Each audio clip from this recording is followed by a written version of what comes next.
Hello, everybody, and welcome back to a Royal Jam with me, a Royal Jam with me and Tina. Hello, How are everyone. you today, Tina? Yeah, I'm a bit croaky, guys. I'm a bit laryngitis-y, so I if I go like, know you know why. So then Vic can take over. Save me. she's had the COVID, Well, I but think I've had the vid. I've not tested the for the vid. vid.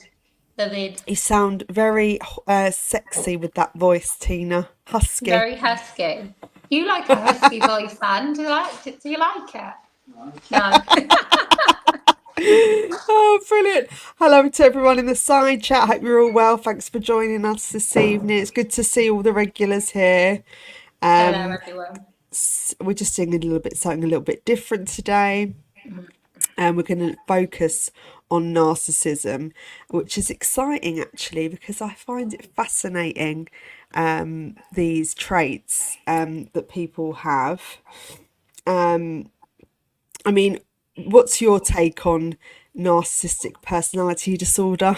How do you? Well, firstly, I suppose, because you know what I'm like. I'm not scared to share. So I'm gonna just chuck out a trigger warning just in case, just in case I go Exactly. there.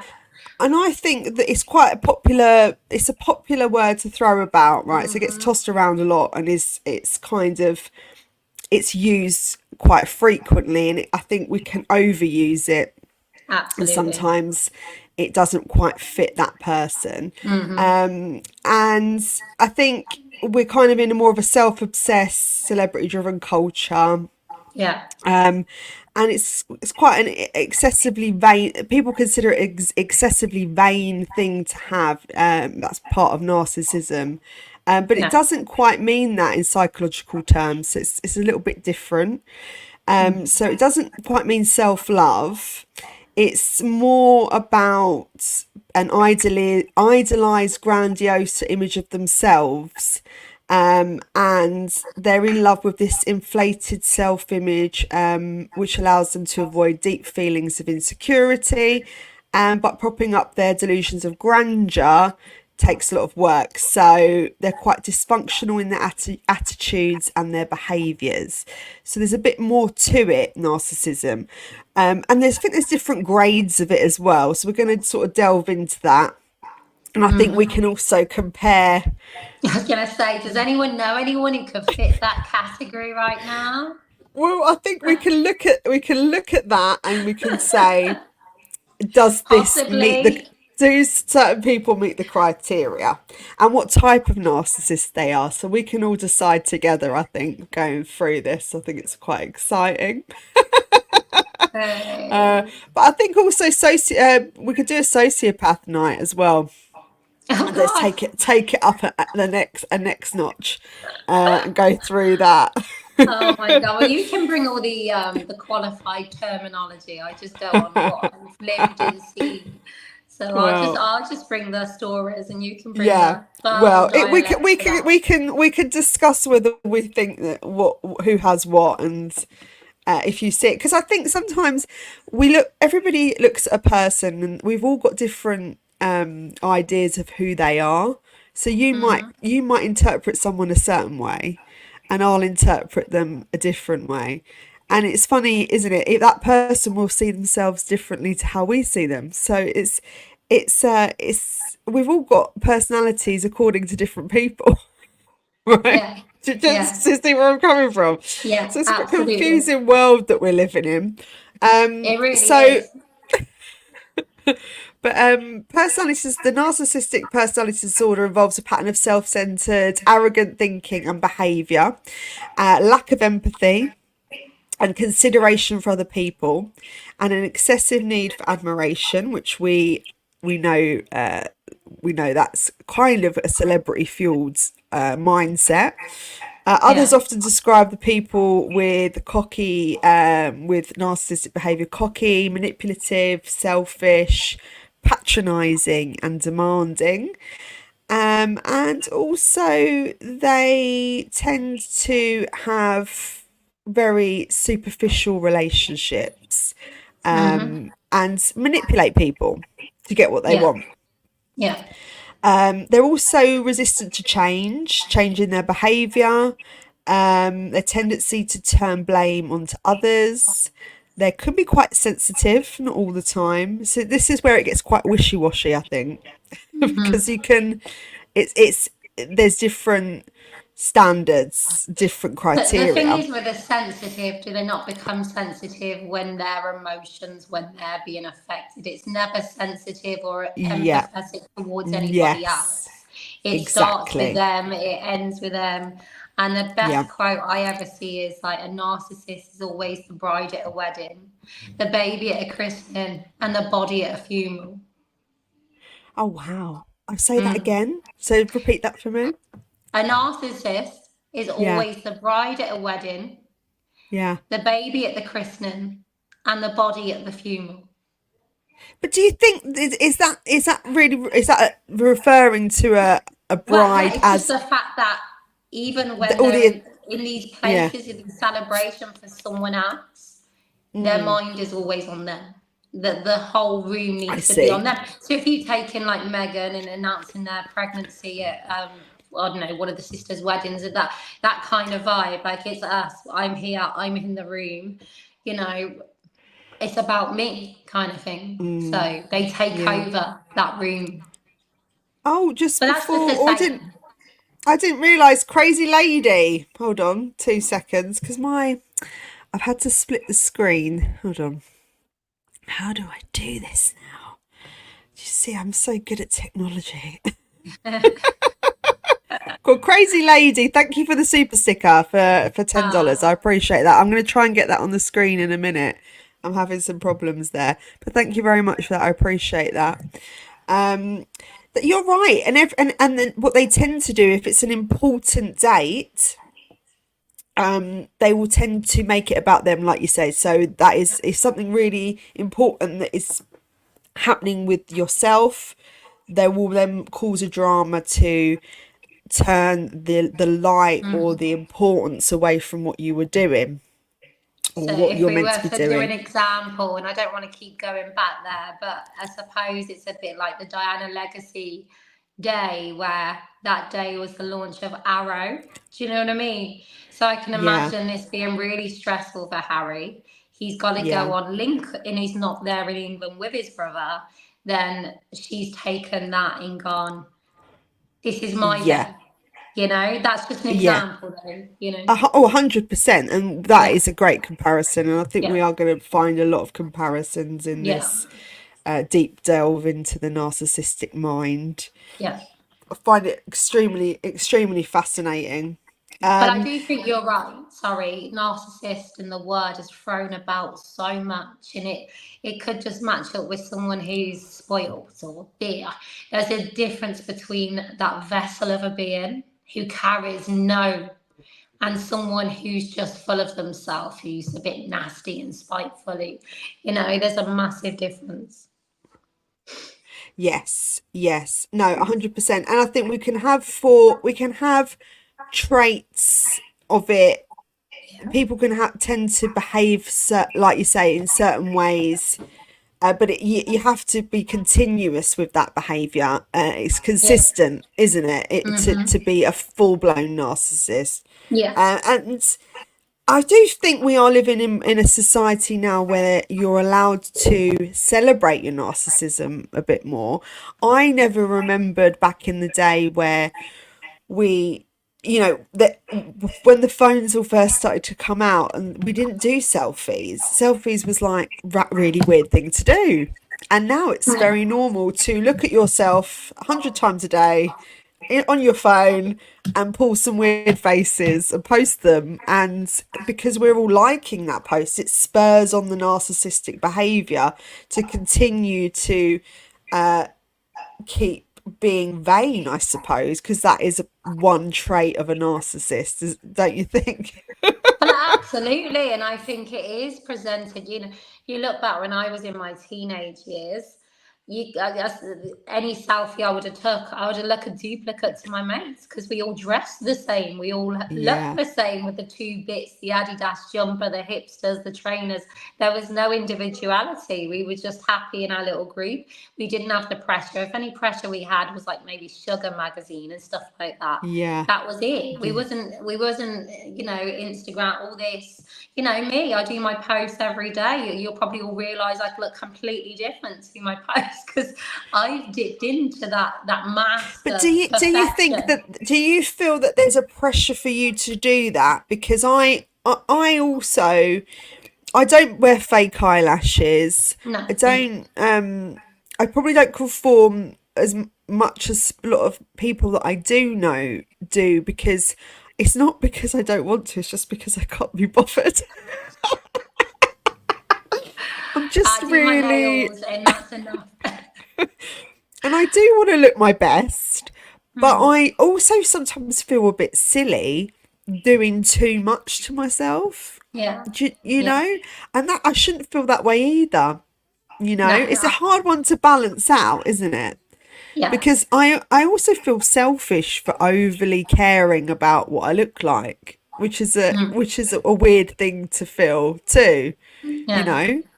Um, because I think, oh, should I be spending this money on getting my hair done? Should I be spending it on, self-love? But maybe I shouldn't worry about But it. I then was just that's the overthink thing. it. That's the thing for me. I never done any of that, and I suppose that's where I found a love for the charity shop in a bargain, and that for me was guilt-free spending. Yeah. My Yeah. actual joy of a charity shop started in the refuge. And that grew into this. I didn't feel so bad because I was given to charity as well. So it took the grossness away. And I watched everyone around me, my sister in law, the lashes, the nails. And honest to God, I said to my husband on New Year's Eve, I'm going to get my nails done. And I went to the nail salon and I felt horrendous. I felt gross. I felt self indulgent. I And I know. thought, like, Is that it was partly being a hard. mum? Mm. Do you I think that think it's might be being a part? mom, but for me, Yeah. I think it's a part of the aftermath as well. It's so important that we learn Yeah. to Yeah. practice self love because we matter too. And Yeah. I got my nails done. I had that little feeling of good. And the next time I went to the nail bar, it was a little bit better, but still awful. And now I'm at a point where I deserve my nails. I work really hard and I enjoy going to Oh the no, nail bar. I'm not taking it away from you at all. It's just it's a weird feeling that I get. And I know I shouldn't feel it, because actually we should Yeah, all treat ourselves because we deserve it, don't we? yeah, As women, we deserve to do what we makes us feel good. But then yeah, I no, still walk away absolutely. feeling bad about it. Oh no, no, because you know what? That was a massive hurdle, and that was a massive moment for me in order of understanding. I've done posts on it to my followers. It's spending that little time, but also listening to your feelings when you're telling yourself you're gross and realizing that's not okay. That's not right for you to be feeling Yeah. like that. In combating that, in going against yourself, and that's how we like ours rewire our brains. And now my mindset is I work hard. I give a lot to my family. A trip to the nail salon I can take and not carry that guilt. And Yeah. that to me is a massive boundary for me, a healthy one for me to treat me. It's not selfish. I don't splurge. Like all my clothes cost £2. I've seen a lot of your videos on charity shops. It's amazing little finds you get. Yeah. Have you found anything that's made you rich yet? No.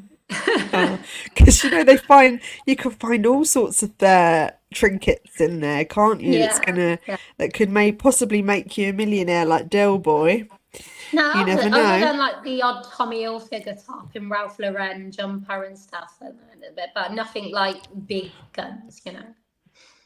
I just want to say thank you to Emma Toms. Thank you for saying that to me. You're very kind. What she And my said. hair, she said, I'm beautiful inside and out. That's a very Oh, sweet thing to say. Very nice. And Leah's asked me, how long is your hair? It is quite, I pass my shoulders. The problem I have with it is it's thick. And and if I have it down, you know what I feel like when I've got it down, I feel like I look older. So I don't know. I need to do something with my hair. I swear I always have it up, and I get very hot. So I just think I just shove it up. See, I I did love actually. a big bun. I love that. I've Me got and Ron really had fine me and Ron hair. had a bun off the other I've had day. a bun.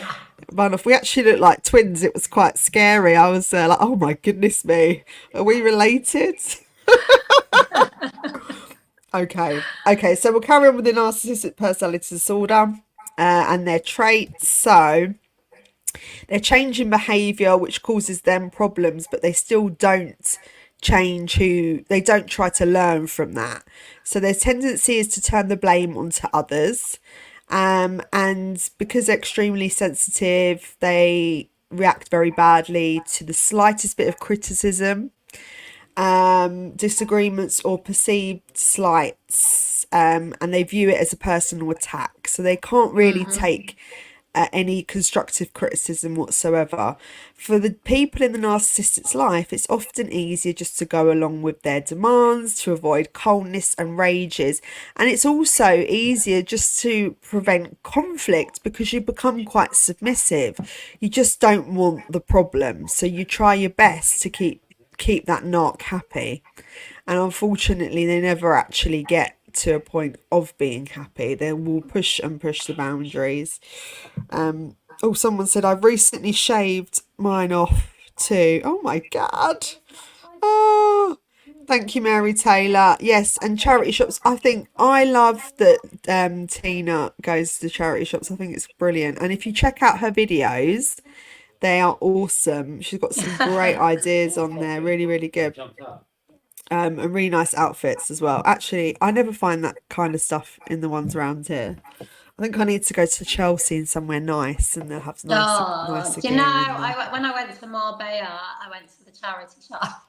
And do you know what Did though? I you? feel it was like going international. I had to, and it was all quite expensive. I feel like your little charity shops, not in the main town, are best. Like when they're a bit away, they're more reasonable. I feel like some of the charity shops you can go in the main town, and they're not selling the stuff, so it defeats the object.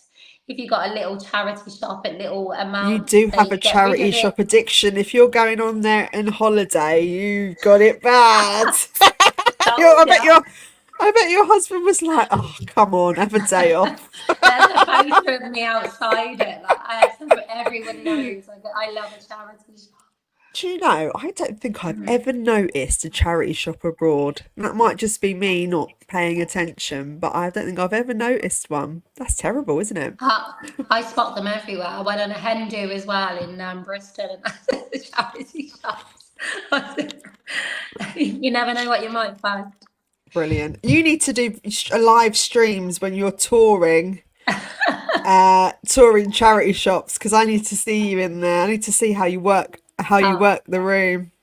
Do you know what? I just literally, I know if I see somewhere, I see a fabric, or I'm not really, I don't follow. So that's the really weird thing with me. My fashion is a mask. I have a 4-color rule to every outfit. Okay, talk to me about that. So I just feel like I don't know. It was a form of control when I was growing up in that abuse. My Okay. wardrobe was always Yeah. color coordinated, Oh, and I really? think the perfection that you know, in that grew with both me and my sister.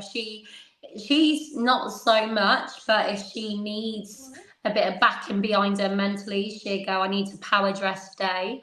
And that's pretty much, I think, her security. But mine, and I used to work at a post office, and we had the uniform as a shirt and a little scarf. I used to wrap it around my neck. I'm so extra, honest to God. But I don't know. I just feel like it was a shield to just not anyone, so people can't judge me or try and criticize me because everything I was given was perfect. And I've got this really insane 4-color rule. I will not break that with every outfit. The shoes, the bag, it all has to match. Really? Yeah, So what colours? Oh, so you'd be any colour but 4 colours. yeah. Okay. Right, okay, I get that. I quite like you in green. I liked your Really. green outfit. Yeah, I love the Oh, colour green. Yeah. I Yeah. know the colour thing. But and that is a way of controlling, and it's a bit like with anorexia and eating disorders. It's more of a psychological thing. It's for Yeah. controlling your life around you, because it's the one thing you can control is what you put into your mouth. It's not so much about body image, but that's another conversation for another time. The thing is, though, mine got that extreme. Like, if I was drying clothes around my house, like, this is how bad it got. I've sorted that out now. In acknowledging it, in understanding it, in embracing it for what it is, that's me. It's not a bad thing. It's not a bad trait to take from that. But I used to colour coordinate clothes in a room to the radiator. Crazy. Like, it got that bad. I know. And, do you know? And you're reminding me now of something that I used to do as a kid. I used to always worry about the taps not being turned off, and it would play on my mind. And if I heard a drip, I would tighten the tap so hard in the bathroom, because it was next to my room, my hands would get cracked. Oh, wow. I do it obsessively for a long time, and to the point where I actually said, you know what, this is too much. I have to stop this. I made myself stop it. I would just hear a drip, and I had this weird thought of the house getting flooded. It was bizarre, but it was damaging my hands, so I had to make myself, what are you doing? It's ridiculous. It's obsessive. You need to look at yourself sometimes and sort of try and segregate and realize why you do it, and then you can get to the root and changing it. And I will always have my four-colour rule. I embrace that. I don't mind that. But the radiators I don't do no more. And well again, loungewear around the house. That's the same. The colour coordinate. That's brilliant. No one's coming around here. And I'm like, I know, but I need that, you know. So it's crazy. I love that. Mary Taylor said, Tina, all your fashion shorts have been so fun. Fashion shows, I enjoy it. They are great, really, really good. And someone wrote a funny comment about Megan only being allowed. I did put it up earlier. I just took it down. Megan, or Leah, Megan is only allowed to wear beige when she's in the UK. That's brilliant. Well done, Leah. Very quick. Well done. Quick-witted at 9:30 this or 10 o'clock tonight. Okay, so back to narcissism. So we've stated that it's easier to go along with their demands to avoid coldness and rages, but also by understanding more about the disorder, you can spot the narcissist in your life and protect yourself from the power of plays. So unfortunately, if you're already in the midst of it, it's difficult to get out of. But if you're just starting in your dating scene, this is really good information for anyone that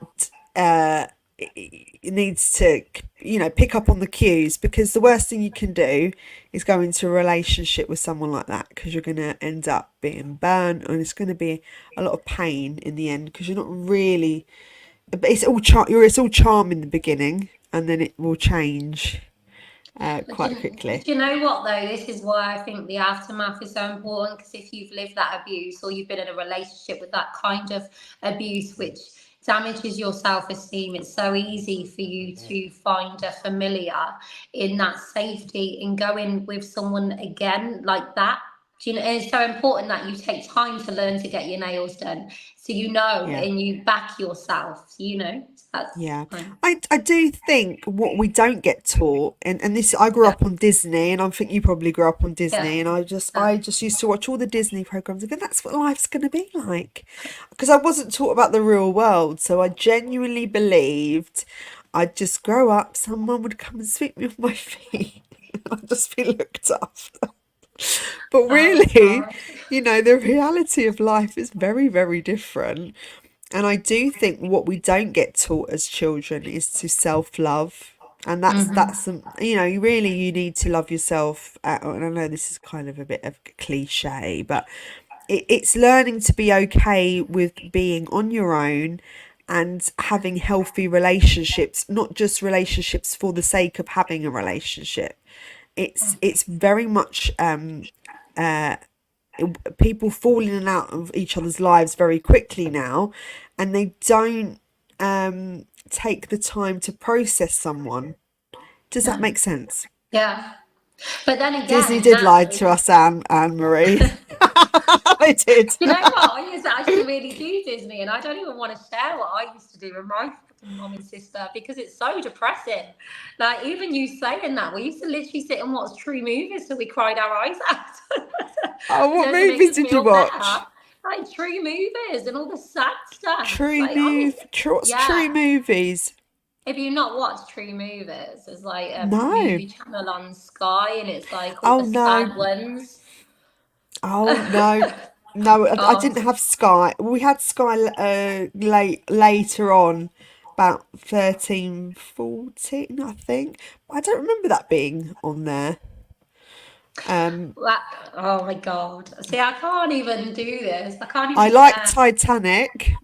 That used to make me cry. Yeah, I'm a crier, but Oh, I am. I cry everything. Literally. You adverts a just look at lot. me the wrong way and I'll cry. I'm a big Yeah, baby. yeah. Okay, so 6 common symptoms of narcissism can help you identify narcissists. So, have a grandiose sense of self-importance. They live in a fantasy world that supports their delusions of grandeur. Needs constant praise and admiration. Sense of entitlement. Exploits others without guilt or shame, and frequently demean. Sorry, it's fizzy water. It makes me bad. Frequent demeans, intimidates, bullies, or belittles others. Okay, so let's tick this off. Does Megan have a grandiose sense of self-importance? Of course. I don't know. What do you reckon, guys? I think What do maybe you at this think in the point, chat?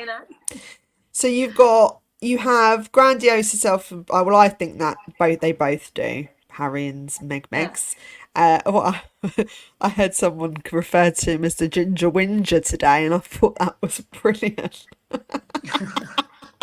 Do you know what? The Slaying the Dragons post I done, someone was like, he couldn't even slay a doner kebab, and I Oh, so just some comments just absolute crease me. It's they so kill. simple. Yeah, they're Uh, brilliant. Brilliant. We have a great sense of humour, don't we? Um, so lives in a fantasy world that supports their delusions of grandeur. Yes, I suppose so. They do. Do they need constant praise and admiration? Well, yeah, clearly. They have a sense of entitlement and exploits others without guilt or shame. That's the only bit that I'm not quite sure about with them. I don't know who they've exploited and who they haven't exploited. I suppose they definitely have belittled, which is number 6. mm, And I would call outing your family on Oprah bullying, maybe. Would yeah, you? yeah, So I'd say they tick the boxes. So yeah, we've definitely got that. Definitely got that going on. Grandiose self or sense of self-importance is defining the characteristic of narcissism more than just arrogance or vanity. So it's an unrealistic sense of superiority. Narcissists believe they are unique or special and can only be understood by other special people. Okay, so I didn't know that now the penny's dropped. 2 narcissists, they both think they're both special. This is why they're drawn to each other. It's the yeah. magnetism, yeah? What's Mm-hmm. more, they are too good for anything or average or ordinary. They only want to associate and be associated with other high status people, places, or things. Yeah. Oh boy, it's all making Do sense. you believe though? Because I can see the full on narcissist in Meghan Markle. I don't necessarily believe that Harry is a narcissist through and through. I think he's a spoiled brat. I think he's entitled. I think he's disgusting. I think he's the manipulated and abused who's become the manipulator and the abuser.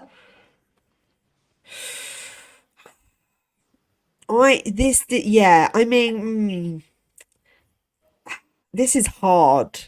Mm. And I you know, you with me, I do like to sometimes give him the benefit of the doubt, but the more he's doing, like that Yeah. interview he did the other day, Yeah. it's very difficult to keep trying to defend Harry. It is. I tried at the beginning, just out of, a love for I him as don't a defend child. him. I'm just No, I saying, know. do we think that there's no soul running through him?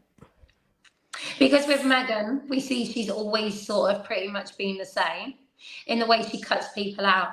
Harry was pretty sort of functional, whether it is being propped up by the royal family. Maybe, do you know what? A lot of the British people, they still call him H. There's still this like cutie little Yeah. name for him. And like, I feel like it's been hard for the British people to acknowledge what we've watched in front of our eyes and accept it. I'd like to, uh, the more he's talking, the more he Mm-hmm. does, I'm finding it harder to defend that there Yeah. is this because of there's just an ongoing onslaught with him is woe is me narrative, and I think you need to stop with the constant inward looking and actually try and find a balance with who you are. He's Yeah. very he's very self-obsessed. But what we're there, yeah. Yeah, but to It's be hard. fair, Yeah, the fact that go on. there's no clear yes, Yeah, that's what I'm saying. yeah. You know, I with know. Meghan, the world can see. They don't sense anything there. So maybe it's just trying to let go of what we were sold. Maybe I'm in a Yes, delusional state. that is, and that is the problem with the narcissists is that Yeah, you are sold a different story. On the outset skirt, there's this feeling of you know two people rather than yeah, just. It's like there's a split personality there. You have admiration and love for one side of them, but that other character. side, unfortunately, is never going to go away. Will the real Prince Harry please stand up? Yeah, exactly. So narcissists also believe that they are better than everyone else, which we know, and expect recognition as such, even when they've done nothing to earn it. Now, again, this ties into the award that he was given. He didn't do anything to earn that award, really. It wasn't related. That Pat Tillman Award was not in conjunction with anything that he did. He should have got No. an award that was separate for being part of the Invictus Games. If they really want to hand out awards to him, make one up from something else. You know, I'm not saying that it just didn't fit that award with, you know, he didn't need, it wasn't, he didn't earn that award, but he still went and took it.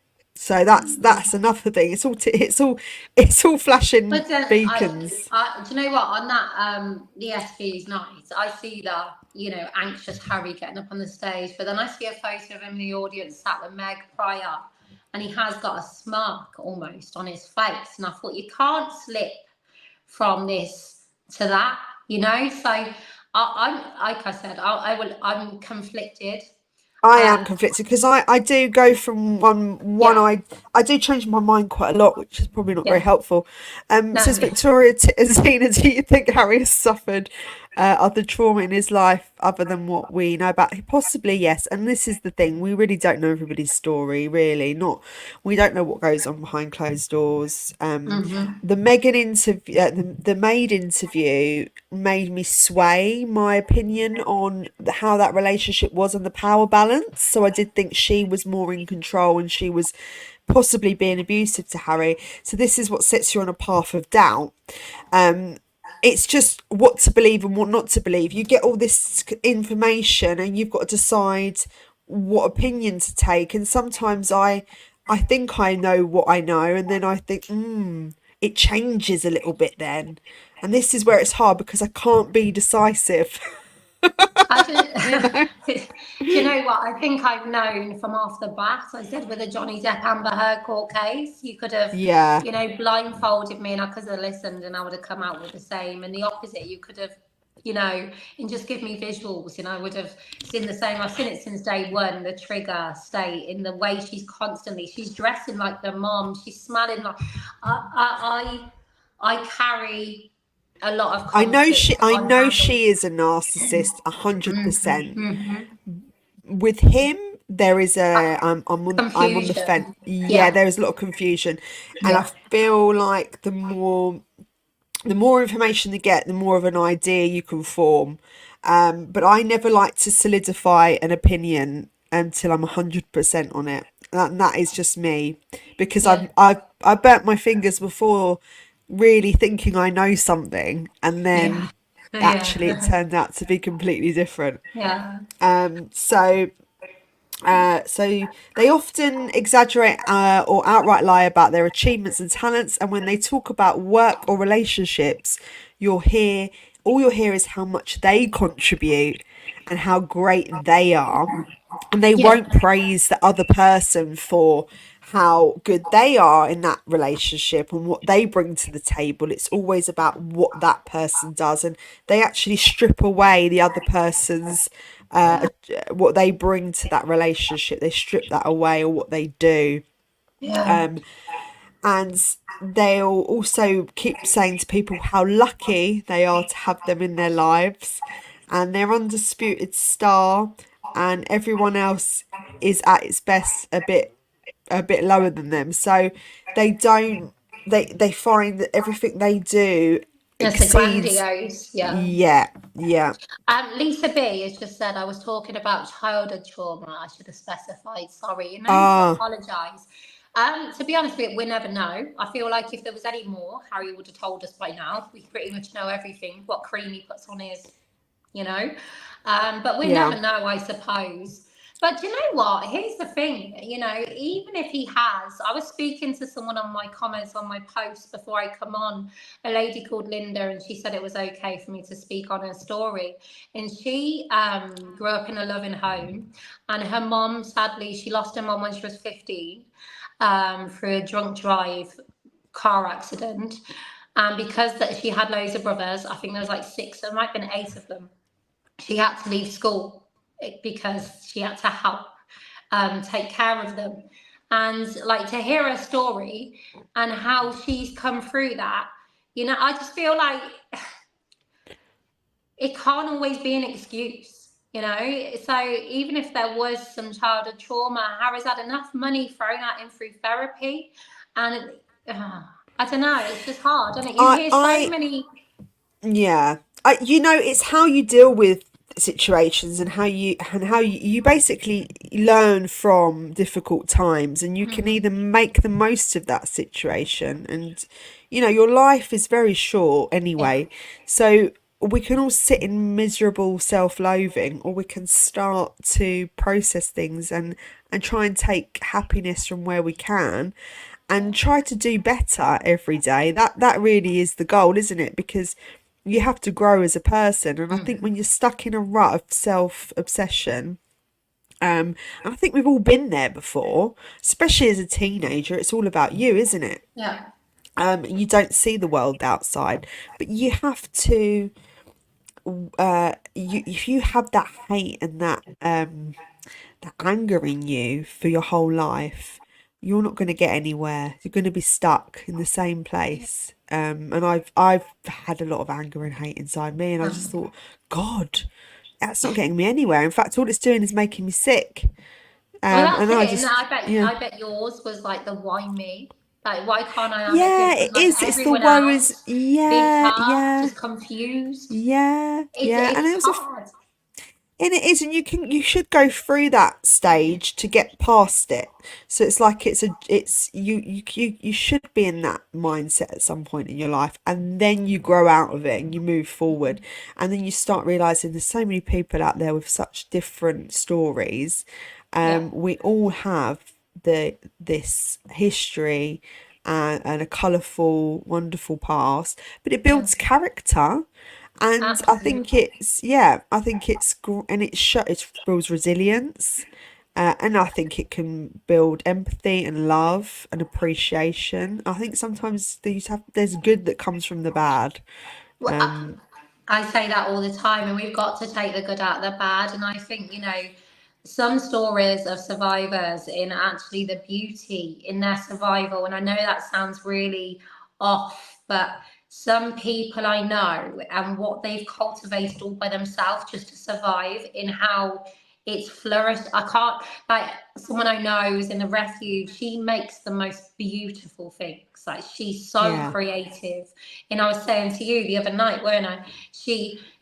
I was speaking to her the other day, and she was saying about how when she was at school and she was in the refuge with me, she grew up in it and she got in a relationship like it, and she felt a bit bigger as she wasn't Mm. comfortable, but they wouldn't buy her any more clothes. She had to wear short skirts.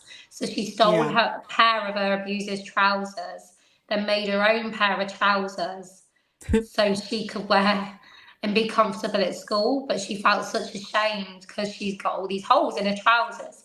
But she learned to make stuff with her hands, and like she's got her own business and making stuff now. And that bad in how it cultivated a good, you know?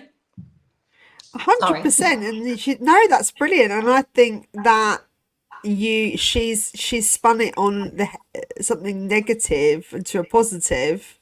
You Mm-hmm. making the most of out of a situation. Because And you some have no people are very choice. good at doing that, and some people just can't. And that is the reality of it. It is. It's you either. I have completely lost the screen. Where am I? Where have I gone?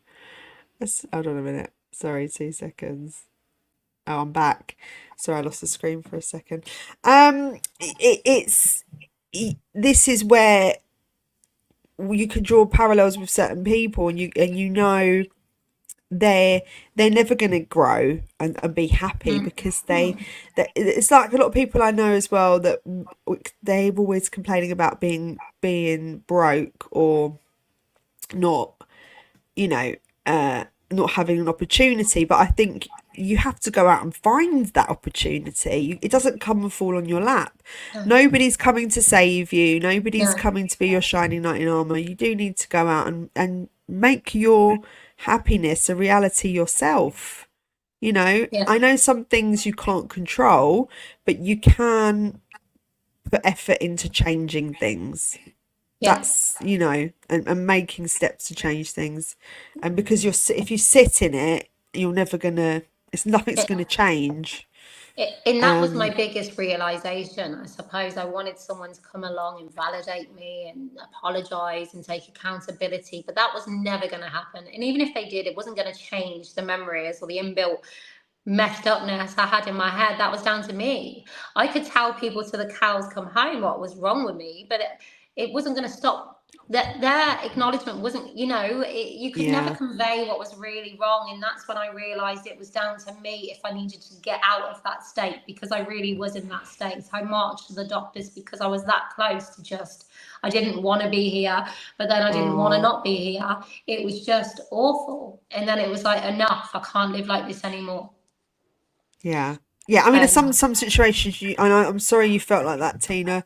And I think in some situations you're stop already correcting stuck me. in. Told you, trigger warning. You can feel very stuck in a Yeah, situation, and I know that if you can't, there are people that can't just leave a situation, but when you can change it for yourself, that's yeah, different, isn't it? But yeah. I do understand that there is lots of situations where people just are Can't completely get isolated past and that. can't get, yeah, yeah. And more But so it's men as well.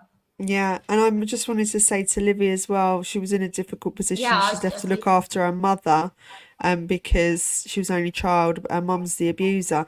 That's horrible because it's a guilt thing, isn't it? You still love them even though they're your parents, but they're not necessarily good for you. yeah, Um, and you feel like you need to honour them even though that they probably don't deserve it. I think I personally would set boundaries with her and maybe do what you want to. I don't know. Can't. I'm not, this giving is advice common. like this is hard. Yeah.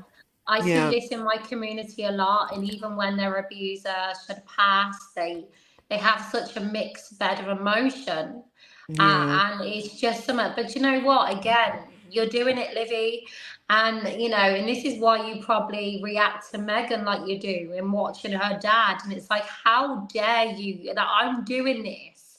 She's 73, has a brain injury from the abuse my father gave Yeah. her when I Oh, I was see. younger.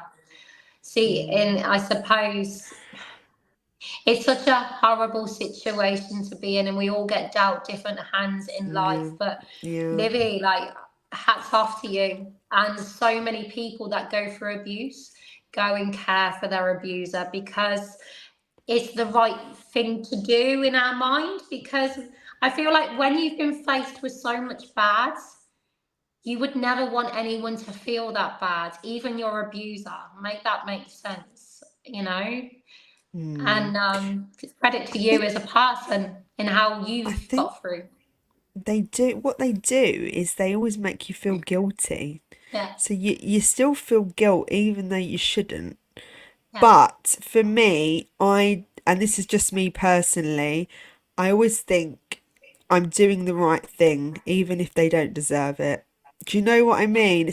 yeah, Sometimes it's knowing you're morally right yeah. gets you through it, but it doesn't mean you have to do it. But for me, it works. That like, And it's, you know, I get, like, the thing is as well. I just feel like we can only control what we put out, and ultimately, Livy, if you've been through abuse, I know if you weren't to do that, and if you were to reject her, you would still feel the same and carry the same guilt. You know, yeah, we can't win yeah. because we No, you are that can't. up and against. This is why I try and do the aftermath where we stand in the middle, because if we do too far into the bad, our mind goes against us. If we go too far into the nice, our mind goes against us. And that's why balance for me is important in the aftermath. In looking at your story in either way, I feel like you would struggle with it, you know? So at least for this way, you're doing the right thing as a person for you. Yeah, and maybe that is the better option when it comes to your Mm, conscience and you're doing because you're taking the moral high ground. But you should be proud of yourself for doing that. yeah. Because it takes a lot to do that. And thank you for modding for me, Livy. I appreciate that. She's my new mod now. So Joanna says, is it Joanna? I can't read that. John, is that right? The screen's small for me. Are narcissists made over time, or in the or is the person born with the condition? Now, what I know that the cause is quite complex, so it could be linked to personality disorder, but it's half. It can be environment. You can be born with Yeah, it, but it could be a combination, and it could either be to do with parent-child relationships. It can stem from the family yeah, home, and it could be having too much adoration or too much criticism. So you have to find the balance with your children. yes, Um, and if they don't, so if the criticism and adoration doesn't match the child's actual experiences and achievements, then it's a complicated it becomes a complicated praise and award system which can trigger narcissism, if that makes sense. And it can also be genetics. So it can just be you can have that them personality traits there already, and then the environment can either propel it forward, or if you have a different type of environment, can subdue it. So it's quite a complicated um it's a quite a complicated disorder, isn't it? It's not quite mm, cut black and white. And environment always plays a factor, even with sociopaths and psychopaths. If your environment is really, really tragic at home, and there are certain things that are happening at home, that can always lead a psychopath to do a lot worse with when it comes to crime later in life. If you have a more of a nurtured upbringing, sometimes they don't even play out the way that they would have if things were different. It's quite we can do another show on psychopaths and sociopaths, because I think we can talk about that for a whole hour. mm. But yeah, a lot of it is environment, and you are born with traits as well, Ah, and it just Livy, depends that's the on best comment. That's beautiful. what did she put. Hold on 2 seconds. It's for my daughters. I want to teach them how to treat people with kindness irrespective of how Yeah, you feel. yeah, It's easier for me to be a good person than a 100%. hateful person. It Absolutely. really is. Yeah. It really is. It takes up more energy to hate than it does to be kind, and it Yeah. doesn't do good for your own mental health to harbor hate and anger. It really isn't great. Unless you're a Narciss narcissist, because they well, don't feel that. yeah, narcissism can be inherited. So again, it's genetics as well. So you've got the worst duos are the son and mum, or the daughter and mum narcissists. I mean, they are the worst that you can get, because that can cause a hell of a lot of problems in life for both people. Um, so since reality doesn't support their grandiose views of themselves, narcissists live in a fantasy world propped up by distortion, self-deception, and magical thinking. They spin self-glorifying fantasies of unlimited success, power, brilliance, attractiveness, and ideal love that makes them feel special and in control. These fantasies protect them from a feeling of inner emptiness and shame. So facts and opinions that contradict them are ignored or rationalised away. And anything that threatens to burst the fantasy bubble is met with extreme defensiveness and even rage. So those around narcissists learn to tread carefully, and around their denial of reality. And you are literally walking on eggshells with an arc, if you're not one yourself, because you're Yeah. both living in the fantasy land together. So they're Well, perfect couple, really, if well, they that's the both thing. are Leah's narcs. Leah's just said, "Will Megan destroy Harry? Is he already destroyed?" And this is the thing, I suppose. Someone like a narcissist, what Liv is just wrote. A narcissist would never feel that kind of empathy or balance or reflection to No. change. Like they are just one way. And if Harry is a narcissist, then he will be fine in this relationship, this dynamic. He will just carry on If doing he what is a he's doing. narcissist, If yeah. he isn't a Yeah. narcissist, I do believe it will destroy him at You're some right, point, Tina. because that will at some point impact, because he's not built, if he's not a narcissist, he's not built that way, in that that exhaustion of being hateful will catch up with him.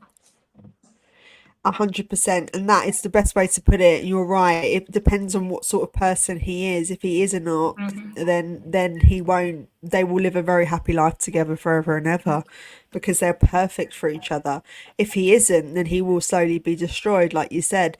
And are we watching him deteriorate? I do feel like he didn't seem himself at the awards, but again, sometimes we can read into body language and make it up as we go along, if we are trying to convey a certain picture. And it's a difficult one, because I'm not a body language expert, and if you don't know people personally, you don't Yeah, necessarily read them the right way every time. yeah. um And I'm not an she's expert, when I'm not a doctor. It's just no, my personal no, experience, yeah, my lived exactly, in which I yeah, share. yeah. But And this is, yeah, go on, sorry. I'm just saying, but I feel like if you've lived it, you read a room, you understand bad, you predict, because it's your survival. So I don't Yeah, think yeah, yeah, I back the sense of the aftermath that people have, and I want people to see yeah. that strength. Leah's put Harry uses Botox now. He Oh, looks odd. fucking hell. Does he use He's gonna Botox, look like Leah? I Pete had no Burton, for idea. fuck's What? Leah, you're cracking me up this evening.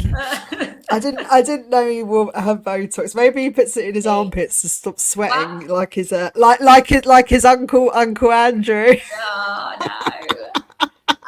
He doesn't You sweat know what though? It apparently. is only a matter of time. If Megan is this everything and he doesn't feel, if she is what we think she is, and he don't aesthetically look like she wants him to do, and the pressure on him, and he's in Hollywood, Oh my God, it'd be the next thing, won't it? He's going to come with like a cat smile. Do you know what I mean? I've had too much done. Yeah. Oh, and you can get loads of stuff done these days, can't you? I think Yeah, you can get your earlobe shortened and all the yeah. weird and wonderful things now.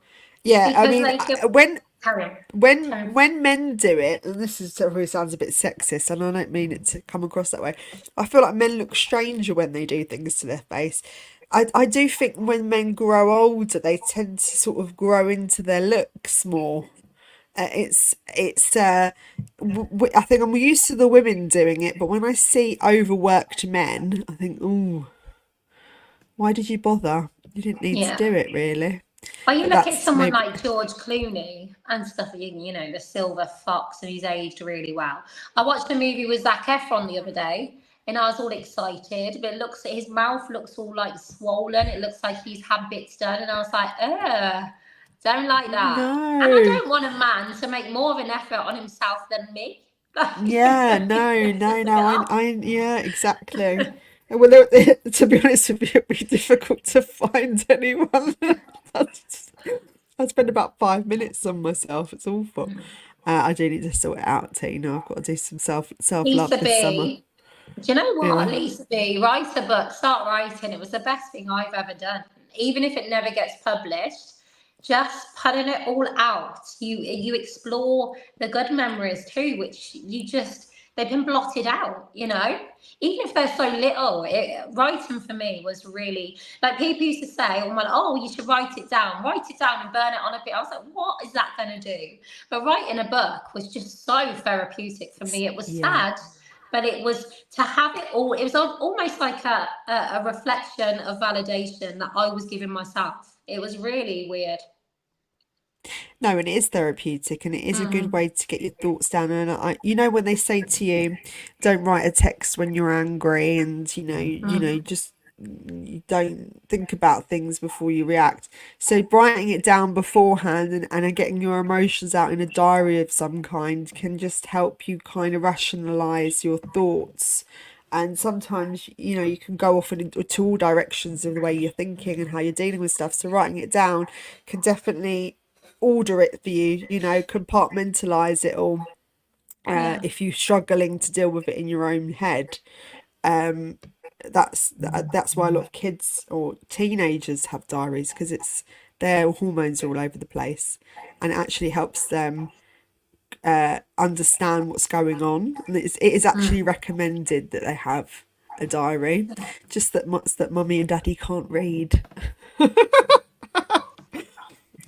So, a need for constant. So I'm reading this from a medical website. It's not just a fancy pantsy, made up analogy. So a narcissist sense of superiority is like a balloon that gradually loses air without a steady stream of applause and recognition to keep it inflated. The occasional compliment is not enough. Narcissists need constant food for their ego, so they surround themselves with people who are willing to cater to their obsessive cravings for affirmation. These relationships are very one-sided. It's all about what the admirer can do for the narcissist, never the other way round. And if there is an interpretation or diminishment in the admirer's attention and praise, the narcissist treats it as a betrayal. Um, so you have to feed the ego 24/7. Now, that is going to be very tiring for the non-narcissist person. It's going to be very draining to have to continuously live in the shadow of somebody else. And then there's the last part here is, is this the last part? No, there's a few more. Sense of entitlement, because they consider themselves special. Narcissists expect favourable treatment at their due. They truly believe that whatever they want, they should get, which is very telling with Harry and Meghan. They also expect the people around them to automatically comply with their every wish and whim, and that is their only value. If you don't anticipate and meet their every need, then you're useless. And if you have the nerve to defy their will or selfishly ask for something in return, prepare yourself for aggression, outrage, or the cold shoulder. Uh, I definitely think they've got a sense of entitlement. That is definitely going to be a nurture thing for Harry because he was born into the royals. So I think he's pretty much, as soon as he could learn how to speak, was had a sense of entitlement. What do you think, Tina? Absolutely. We this is the thing we speak upon them. We could never relate what it is to be born into a family with such opulence, palaces, butlers, staff, and just everything is accommodated for spending your weekends on Necker Island with Richard Branson, with your mom Diana, the Princess of Wales. You can't even comprehend the entitlement you would get, and I suppose that's why to watch Prince William. Although I understand Prince William's got, like he will be the same. He will want and demand stuff, I'm sure, just like King Charles has a little strut from how can you be anything else when everything's always been catered for? But to watch William sort of also in a natural way bring that humble and want to use his platform for good, you see that you can, and the Queen have all of that and also give back and be that good person, and strike humble and find humble in people around you, the sadness you see, which they do see a lot, from hospital visits and all of that. And that's what shocks me with Harry. We've watched him at, children's hospital, terminally ill people and children. How do you not take humble from that and grow from that as yourself as a person? I will never know. It's I think with William and Harry, when they were born into this world, they were born into a different era where everything is also accessible and there's more opportunity with other things. Whereas the Queen was kind of born in a different time where life was a bit simpler. So maybe the narcissism could never have come for her anyway because there was less grandiosa around. What do you think? With the Queen. Yeah. Because I Um, mean, she never had no, that air about her. I feel like when she took the throne, she had to work for it because we're not talking nowadays where, feminism just gets handed out. She really would have been not really accepted for being a woman and taking this position, and she had to work damn hard to get herself seen and heard.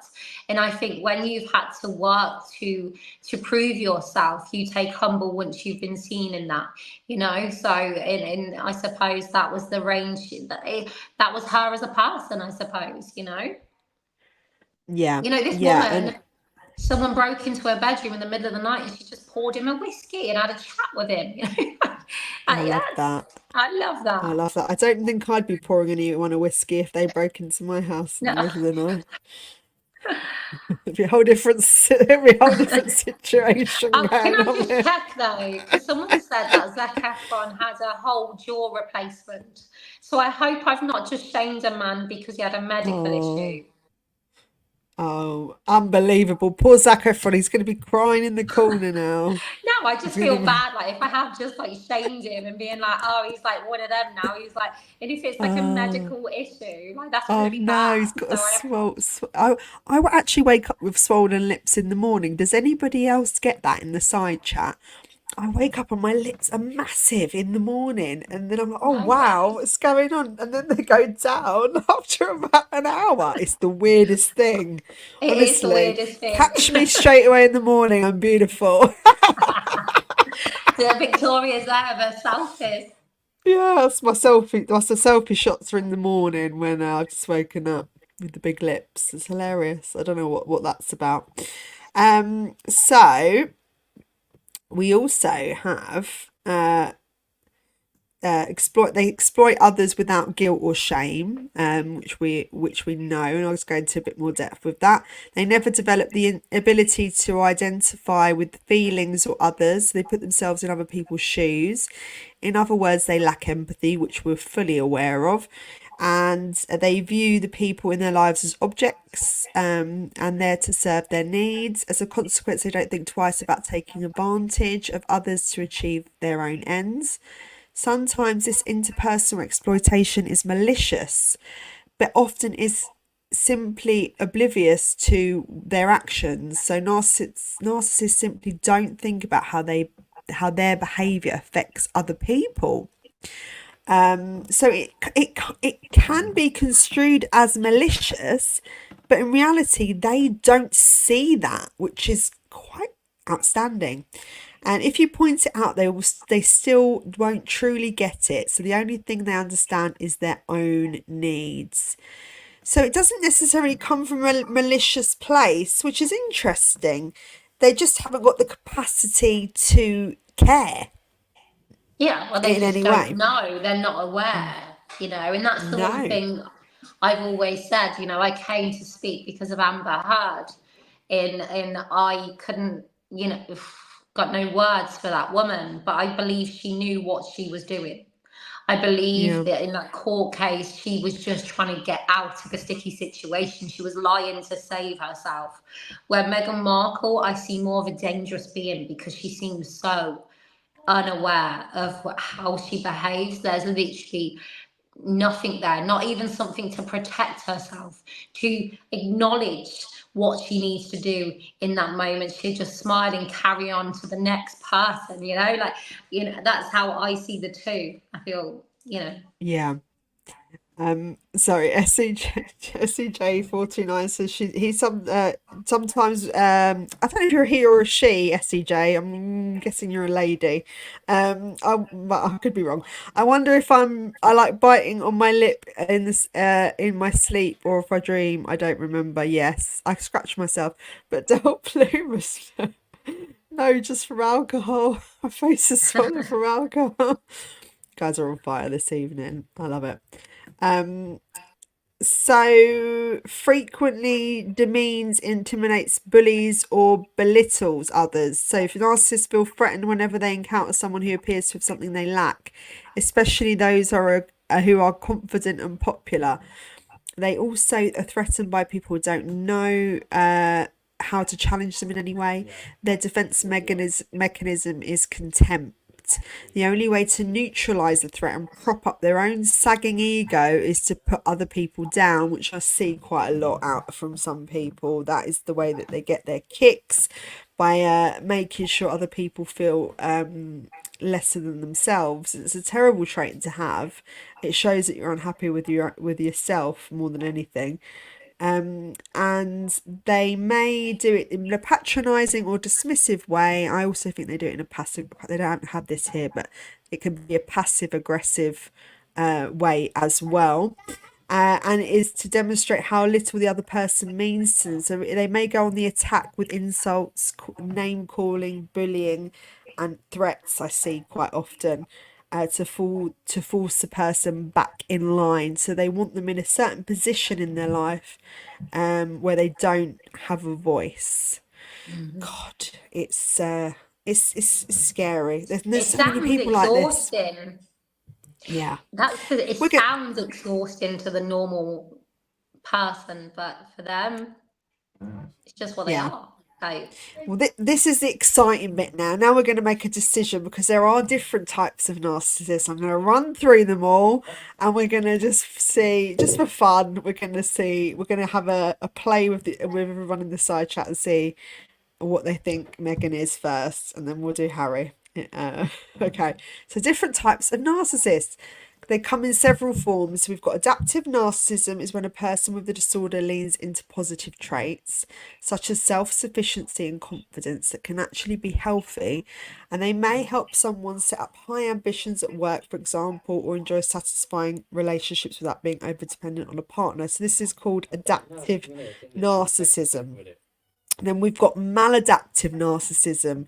So, on the other hand, it's characterized by the toxic traits such as sense of entitlement and willingness to exploit others. The different forms of maladaptive narcissism include, so there's a subcategory for that: overt or grandiose narcissism. Overt narcissists tend to be extroverted but also uncooperative, selfish, and overbearing. Their exaggerated self image and high self esteem allow them to be confident and assertive. However, they are also likely to overestimate their own emotional intelligence. So that's overt or grandiose narcissism. That's one. that We've got wouldn't. Okay. We've got covert or vulnerable narcissism. I'll go back over it. It's common to imagine all narcissists as dominant and overwhelming in social situations. However, covert narcissists are introverted. They tend to be extremely sensitive to criticism and suffer from low self esteem. They can be defensive and passive aggressive, which I mentioned earlier. But they are less likely to overestimate their emotional abilities than other overt narcs. Well, I'm pretty sure we can strike that one off. Communal narcissism. Communal narcissists tend to view themselves as altruistic and claim to care deeply about fairness. What does Megan do? She does this. She She's does an the whole. ultra narc. Yeah, they present themselves to others as supportive and selfless. However, their behavior is motivated by desire for social power and a sense of superiority or entitlement. Because of this, their actions always don't match their belief system. Oh, there's so many narcissistic. I'm just loving like Dreadhead 420 is having an absolute crisis in the comments, going, "Oh, Sounds. I think I'm a narcissist," and like, I or know maybe I'm because just moody in the heat. Oh my god! Oh, it's funny. I think if you're actually reading this and thinking you are, then you're not, because yeah, you've got because you've got that self-awareness, so I wouldn't worry about awareness. it. You're fine. Communal narcissism tends to view themselves, we've done that one already. Antagonistic narcissism. In contrast with communal narcissists, antagonistic narcissists take a highly competitive approach to social interactions. They often exhibit zero thinking, believe that every situation has a loser and a winner, and that this view of the world leads them to be aggressive and hostile. They may be quick to disparage others or slow or unwillingly forgive. Okay, last one. Malignant narcissism. Malignant narcissism can be more destructive from the form of the personality disorder. So this is the most extreme. In addition to the typical signs of narcissism, malignant narcissists might be aggressive, paranoid, or sadistic. Oh my God. That's a bit far. Taking joy in other people's pain. They tend to display antisocial behaviour and disregard the rights or safety of others. Oh my good God. I mean, and I don't know if everyone's going to remember them descriptions. We've got overt or I think grandiosa. I think Dal Plummer's comment, who's a she as Yeah. well, I said before, I'm getting a headache. She is everything. It's a lot there, isn't it? Tick, But tick, tick, tick, tick. to have you've got adaptive narcissism, maladaptive narcissism, overt, grandiosa, covert, or communal, and antagonistic. Well, I can see bits in every part of them from each subcategory. I think antagonistic, when we're talking about antisocial behavior and paranoia, that could potentially, oh no, sorry, that's malignant narcissism. Paranoia, that kind of goes hand in hand with Harry and his he has got paranoia with certain things. That could also be weed related though. So yeah, if you guys want to look up the subcategories and have a think, I mean, we could put, I mean, it's very difficult to work out where they fall under. I wouldn't say that she's she's, I would say Megan probably comes under overt or grandiosa, so extroverted but uncooperative, selfish and overbearing, exaggerated self-image and higher self-esteem, confident and assertive, and overestimate themselves. I probably She put her in definitely that one more than anything overestimates else. herself. But yeah, I could put a vote on the community page. Great idea, Dreadhead. What would I do without you? That's a great idea. I'll put the vote on the community page, and I'll put the description in there, because nobody's gonna. If I read it again, you're gonna get bored. But yeah, it's interesting how there are different subcategories for that, and it can be very complex. And I think you could probably fall into more than one. Yeah. So yeah, it'll be interesting to vote on that later. What do you take from that, Tina? And Meghan Markle's an absolute narcissist. Which I knew anyway, That's a you summary. That's know. a summary. Yeah, And then that's we've my got some summary. She's tips. an arc. There's tips for Who dealing with knew it? narcissists. Yeah, but it's great to break it down, I It think. is. Sometimes we can all just throw that word out there and then do we even really know what it means sometimes? Sometimes I think we have to be careful how we choose our wording with certain I things. don't But think I we need to definitely be with Meghan Markle at this point. The whole world can see she is. Like, you know, uh, like it's well, not. It's not yes. even the slightest bit relatable. It's not in the slight. Even like without all of that study, like everyone else is walking in one direction, Megan goes the other. Yeah. It's just even in the basics. You know, there's a reason why Do, everyone has come out to say what you actually but do doing you that you. Do you not think that a lot of celebrities aren't that way inclined though? Because I know that you have to be a certain person to want to be centre stage continuously, right? Like, for Mhm. example, being a performer, do you not think a lot of performers have narcissistic traits? Yeah, they probably do, but they Yeah. have the awareness to not be so blatant with it. At the end of the day, if Mm, Megan was a good narcissist, like the many that walk amongst us, we would not, I would never have met you. We wouldn't be speaking. There's a reason why that's we're out true. here, you know? Like, she's played it, she can't help herself, you know? It's on the main stage, for God's sake. It's so blatant. And she drags him about it. It's awkward. It's uncomfortable to watch, and you tend to be uncomfortable around them anyway because there's nothing you can gauge off them. I think as human beings, we have a basic foundation of how we should treat another in what we expect from another. And I think she just misses Mm, the mark completely in every behavior, every angle, you know? mm.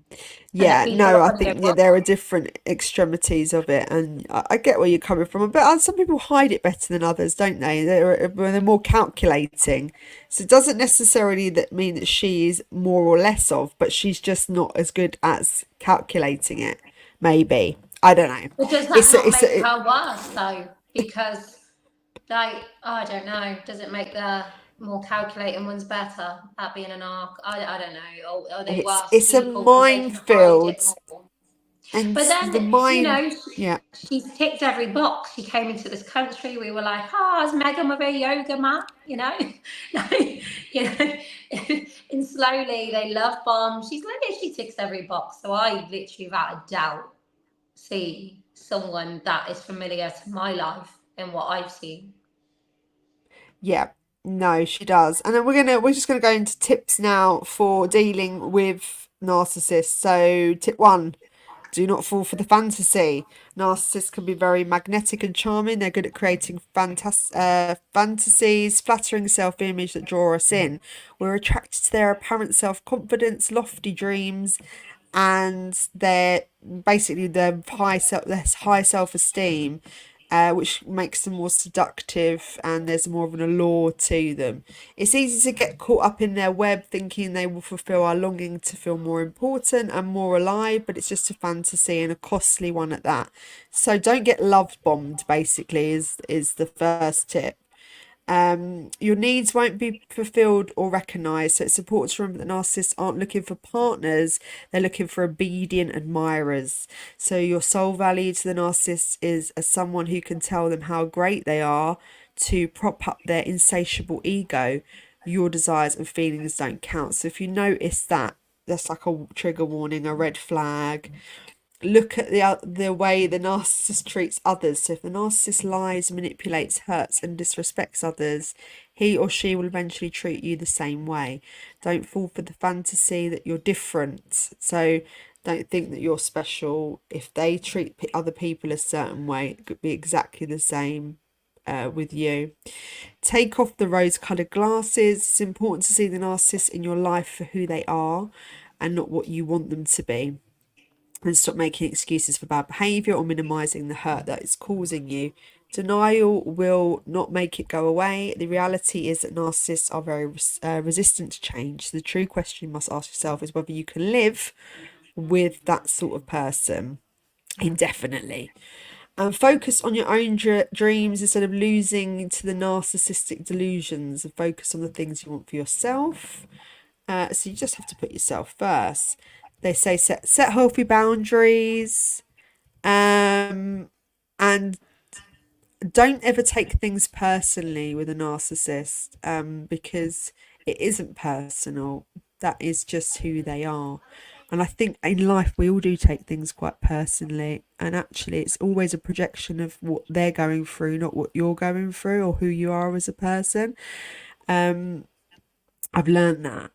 I've really got a good barrier up now when it Well, comes I to. think I think they set you up to take it personally as well, so they can chip away at you. You know, I know we've got a lot of chat in the side with Sedge, who's by the looks of it with someone,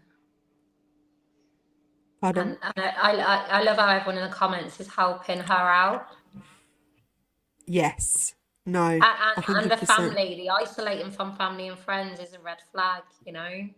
Oh, yes, that's another one as well, which I haven't actually mentioned in this. They Yeah. also put how to leave one, so it's difficult, and you're going to get gaslighted. Codependence becomes a big thing because they do train you to somehow be so dependent on them where you can't leave. Very difficult. In your head you feel like you can't.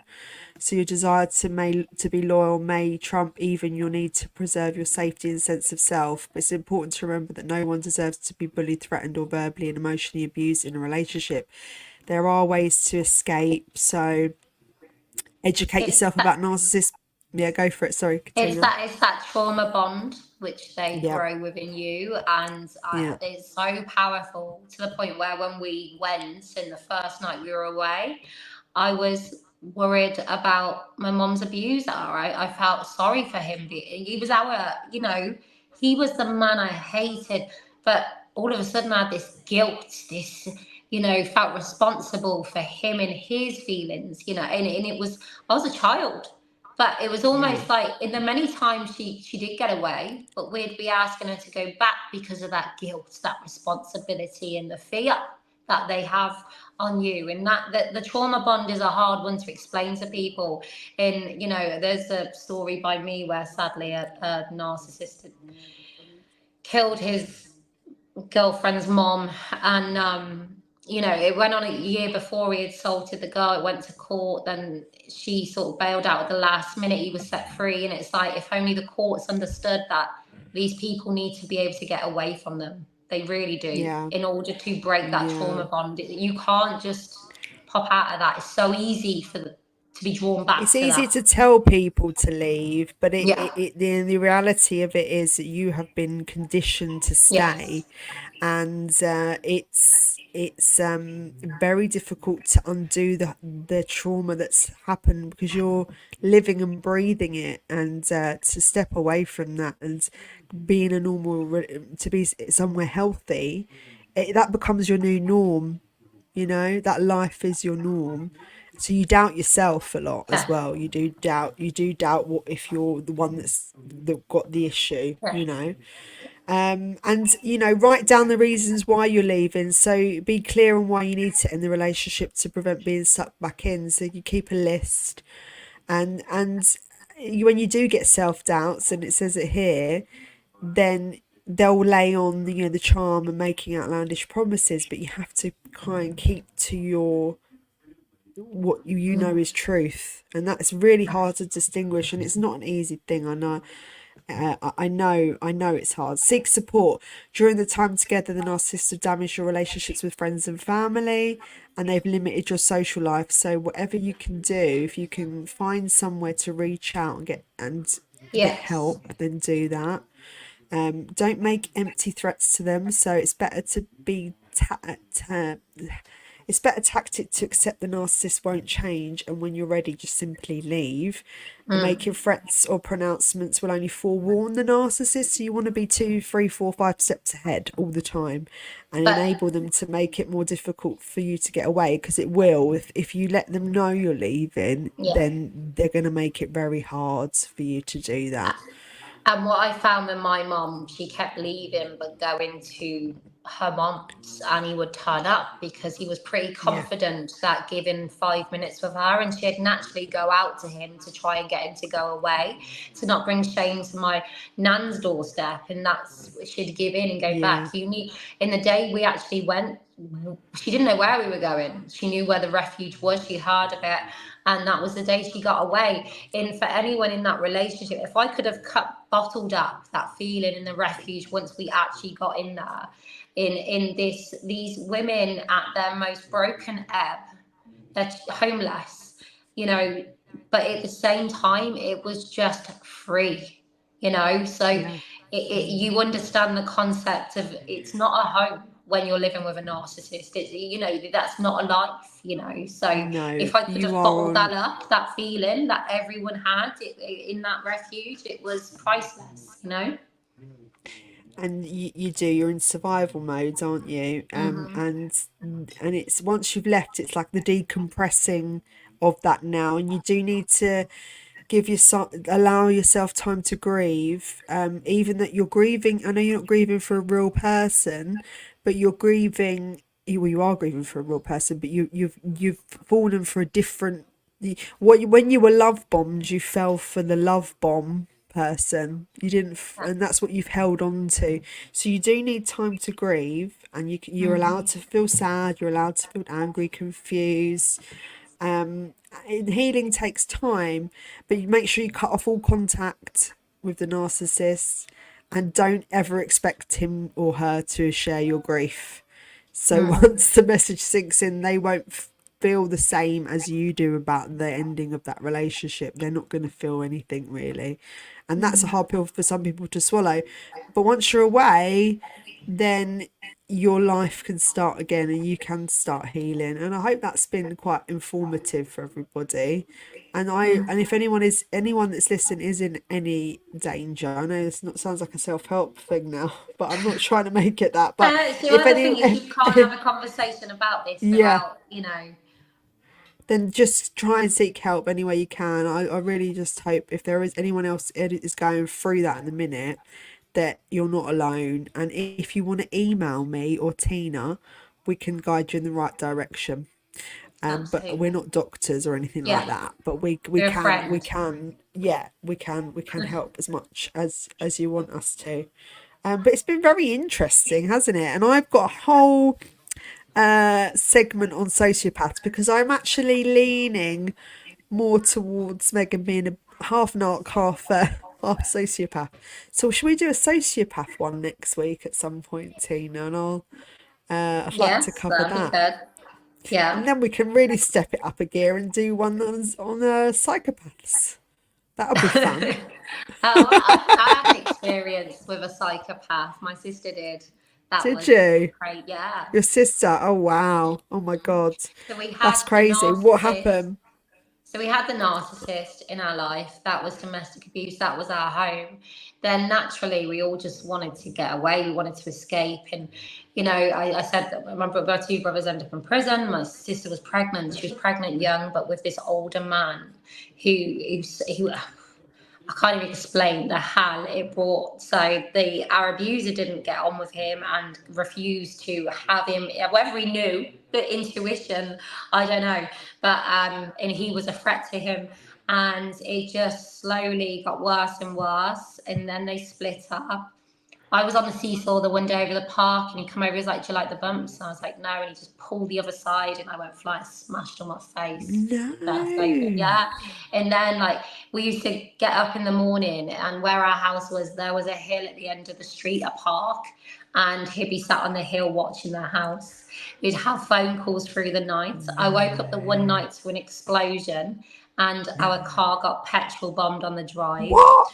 Are Yeah, you mad? honestly, That is right. No, it crazy. gets worse. It gets worse.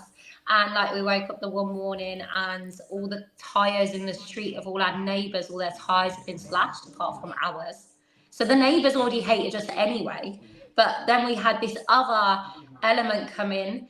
And then I was at school the one day and I went past someone and they went, "There's a baby being held hostage. It's so and so." And I just instantly knew that it was my niece. And yeah, so I ran to What? the office and I rang home. And my next door neighbour answered, and I instantly knew. So what he had been doing, he'd been stalking my sister, and she had sort of moved on because this had been going on for ages. We'd even been to the police and sort of like, this is going to end up bad. Keep a log.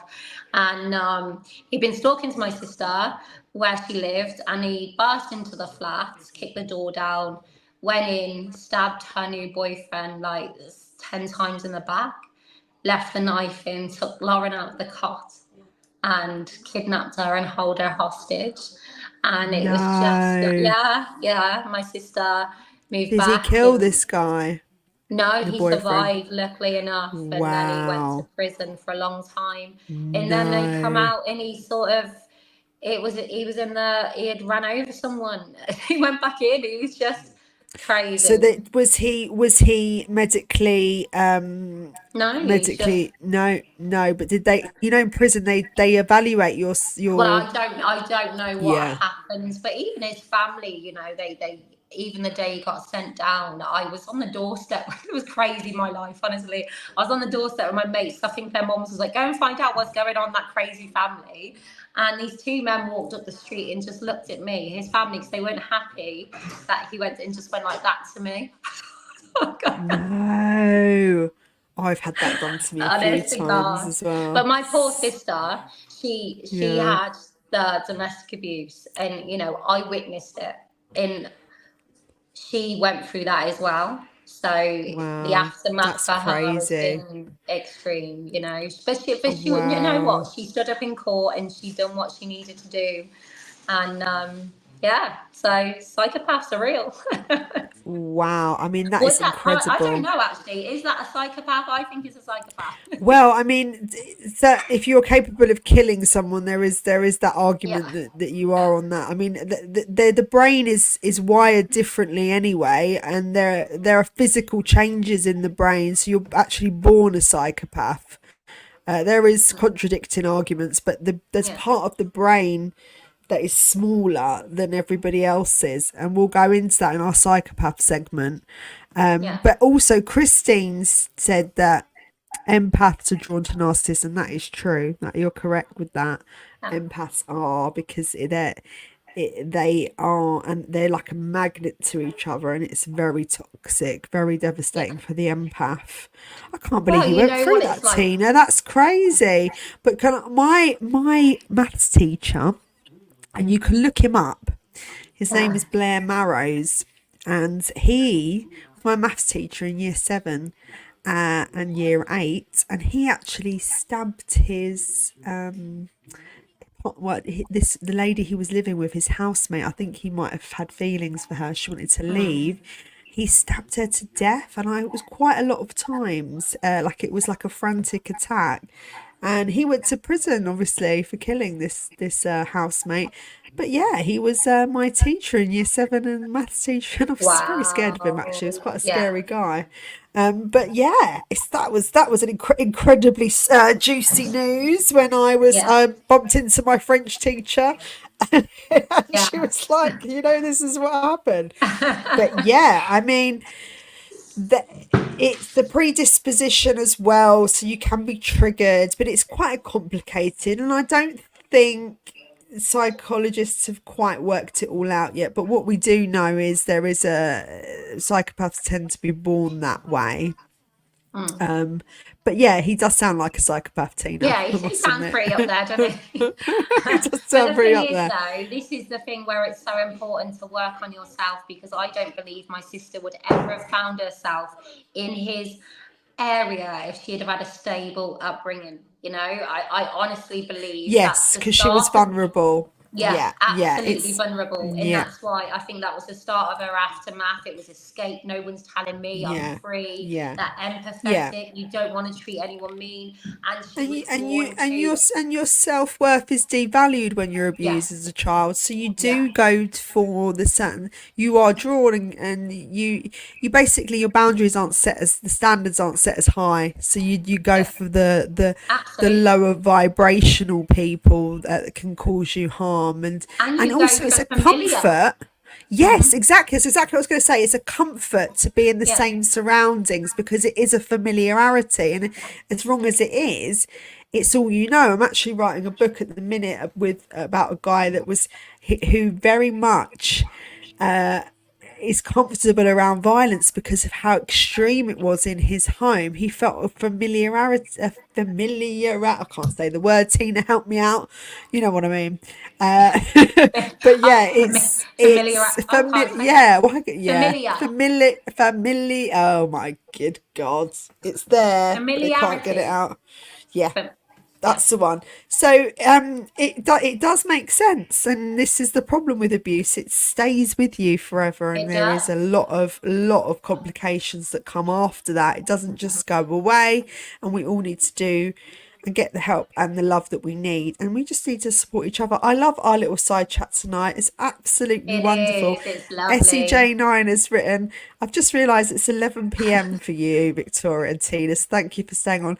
We have gone way over time, but it was a really, really interesting conversation. Thank you, Tina, for joining me because I know you're not very well.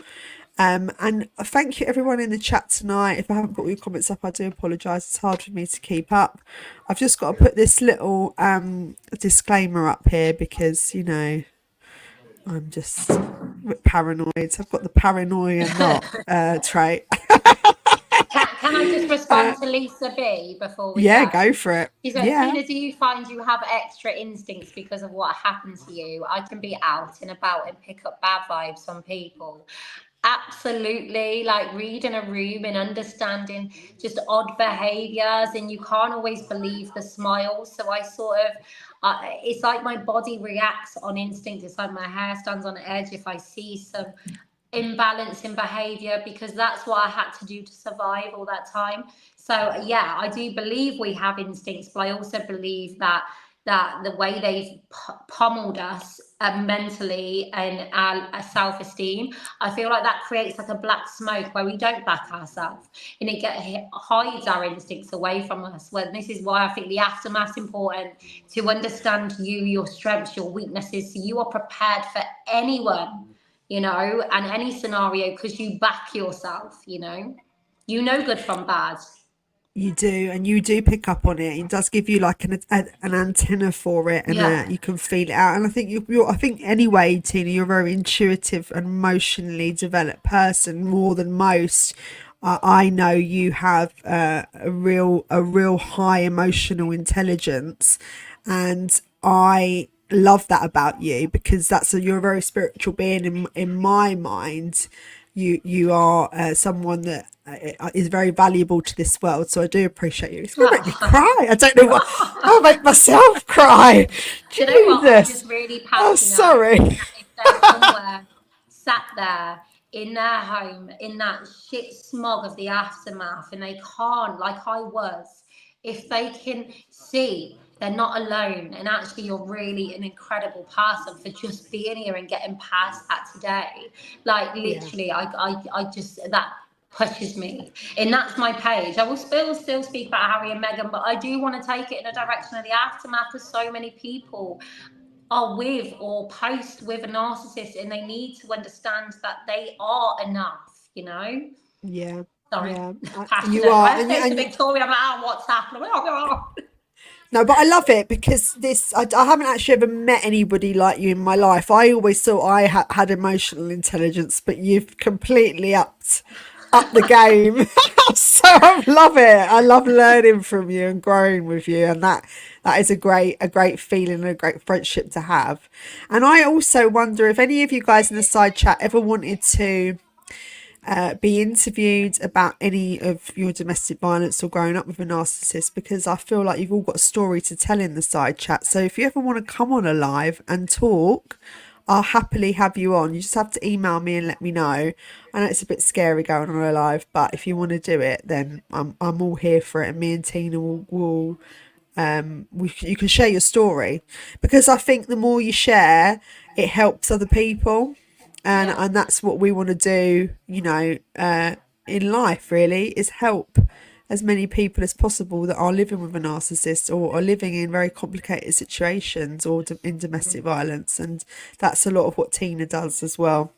Yeah, and I've got a few people lined up from my other social media, and they're going to come over to my YouTube once I set up and speak to me and share their stories also. And I just feel Wicked. like the more we speak, the more people share their stories, the more people can witness in them, because I don't think we necessarily take the good in us, but we, in that empathetic way, we can take it from another, a bit like the Johnny Depp court case. I could acknowledge his pain and cry a bit for myself, in that set the ball rolling. And that's why I think the aftermath is a bit like the shelf, where we can all put our shit on and go, yeah, we're all the same. We've all got the same shit on that shelf now, like, you know, and it helps have conversations about it rather than carrying the shame and the blame which they laid within us. She's off again. Sorry. No. Read a comment. SEJ 429. If you're in a difficult situation, just give us an email. I don't know what the situation is, because I'm so slow. I can't actually read that quickly. I feel like I'm about 80.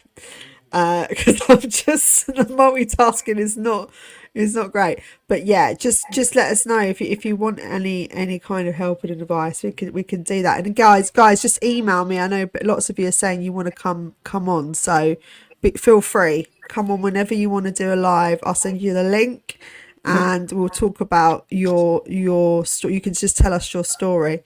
And so Elisa B went on to Ron's. She said it was scary. Yeah. Yeah, Brilliant. Well done, guys. Do you know what though? Someone like Ron is good at doing it, and it needs to be put out there. I can only imagine what it was about, you know. So it's so important to have people like Ron who's not scared to go there and expose the people that needs to be exposed. Yeah. No, 100%. But if I can ask a favour from the side chat, and I'm not used to doing this, and I feel gross absolutely saying it, I've put a post up today around the aftermath, because that is the direction I do need. I need some support on that. So you can just go over, take a look, give me a like. Yeah, 100%. And I'm gonna put Tina's links again in the description box. Just check it all out. She's doing a lot more content at the moment, so brilliant content as well. And it goes hand in hand. We're going to stream this hopefully to yours next week if we do if you have a chance, if you get the StreamYard up and running, we can do that next to yours as well. And we're going to cover being a sociopath. That's going to be fun. Yeah. So if you guys want to join us, I don't know, what day are you free, Tina, to go ahead? So I'm going to be. I'm good for Monday. We could do Monday. That's fine. I can't Monday. I can't Monday. Okay. It's my day off on a Monday, and I work evenings now in that holiday. We could do a day. If you want to do daytime, I'm free daytime. Yeah, you can do a day, can't you? I can. We go. You let me know. You do Wednesday. Wednesday day's perfect. So I'll set that up. Please like, subscribe, share, comment afterwards if you don't mind. And do I need to say anything else, Tina? Oh, can I just say, Sedge429, I never thought I'd have so much in common with two famous faves of mine, Johnny Depp and Britney Spears. Now, Britney Spears is a good one to have a conversation about. Yes, we could do a Britney Spears one. I'm up for that, 100%. Listen, anything to do with psychology, I am down for. So interesting. All right, guys, thank you so much for joining us tonight. I really appreciate you being vulnerable and sharing your stories as well. Be aware over the next 24 hours, we've done this, we've spoken openly, and it can make you a bit more hypervigilant, because you have, you know. Just be aware of your feelings over the next 24 hours. My email is somewhere in the description. I'm going to put it back in the description box, but it is on the top of the YouTube bio if you want to email me. All right, guys, lots of love. Night, and we'll see you on. Well, we'll do a live on Monday, but yeah, Wednesday will be the sociopath live. Yay! Okay, All right, guys, speak to you soon. Take care. Bye.